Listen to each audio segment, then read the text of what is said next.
राजस्थान के सलुम्बर में भाजपा की उपचुनाव में जीत के बाद मोगेम्बो खुश हुआ है। जी हाँ, मोगेम्बो जो कि एक बॉलीवुड फिल्मों का किरदार है, वो खुश हुआ है। अब ये बात मैं नहीं बोल रहा हूँ, ये बात भारतीय जनता पार्टी से उदयपुर सांसद मन्नालाल रावत बोल रहे हैं। उनका एक वीडियो वायरल हो रहा है जिसमें वो कहते दिखाई दे रहे हैं कि मोगेम्बो खुश हुआ और सलुम्बर चुनाव परिणाम को अपनी बड़ी जीत बताते हैं और देशद्रोहियों की हार बता रहे हैं। जी हाँ, ये उनके शब्दों में जो पूरा वीडियो आ रहा है उसकी चर्चा मैं यहाँ कर रहा हूँ। हालांकि जो मार्जिन घटा है उसका जिक्र नहीं होता है, मगर वो 84 में जो मार्जिन घटा है, 50,000 की जो लीड भारत आदिवासी पार्टी की कम पड़ी है, उस पर तंज एक पोस्ट के माध्यम से भी कसते दिखाई दे रहे हैं। हालांकि महत्वपूर्ण सवाल यह, खुशियों का इजहार करने के अपने अपने तरीके होते हैं, मगर क्या वास्तव में भारतीय जनता पार्टी को सलुम्बर की जीत में खुश होना चाहिए? एक मार्जिन जो आज से ठीक 1 साल पहले जब उनकी सरकार नहीं थी तब 13-14 हज़ार का था, आज सिमट कर 1300 वोट पर आ गया है। क्या उसके बाद इस प्रकार खुशी का आलम देखा जा सकता है? हालांकि जीत का स्वाद बड़ा ही मज़ेदार होता है, जीत जीत ही होती है, उसकी खुशियाँ बंटते और उसकी खुशियाँ इस प्रकार से सब तक पहुँचते दिखाई देती है। मगर कुछ राजनीतिक प्रश्न वो कभी पीछा नहीं छोड़ते हैं। तो इस परिदृश्य में भी कुछ प्रश्न है कि आखिर क्यों भारतीय जनता पार्टी का मार्जिन कम हो गया? आखिर कैसे भारत आदिवासी पार्टी सबसे मुख्य मुकाबले में आ गई? कैसे 21 राउंड तक भारतीय जनता पार्टी पिछड़ती चली गई?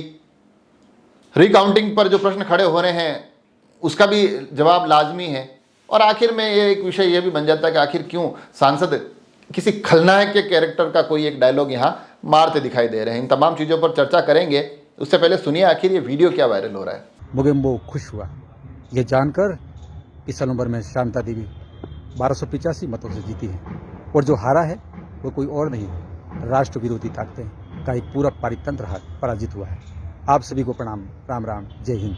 तो देखा आपने कितने मजेदार तरीके से अपने अंदाज में, वो अंदाज भी देखो, इस अंदाज का भी अपना मजा होता है। राजनीति के ये भी एक रंग है जिसमें प्रत्येक व्यक्ति प्रतिक्रिया अपने अपने अंदाज में देता है। हालांकि इस अंदाज के लिए यकीनन सांसद महोदय की तारीफ होनी चाहिए।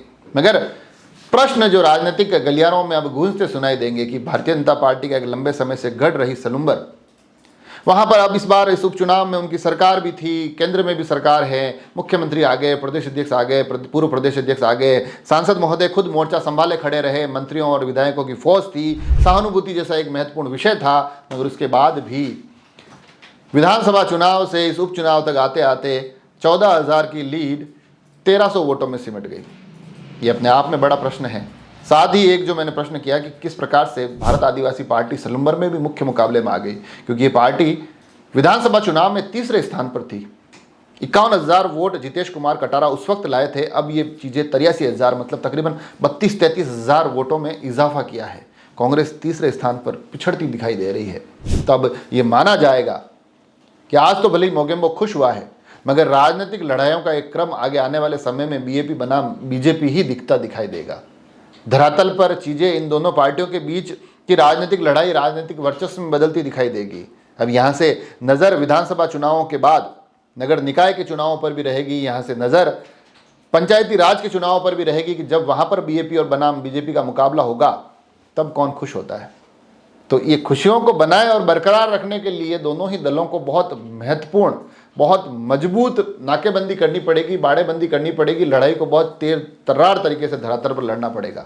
शांता देवी मीणा के कंधों पर भी बड़ी जिम्मेदारी है कि लोगों ने उनमें विश्वास तो जता दिया है, विधायक तो बना दिया है, मगर यहाँ से आगे की राजनीतिक राहों में निकाय, पंचायती राज जैसे तमाम बाधाएँ आएगी, उन्हें वो किस प्रकार से पार करती है।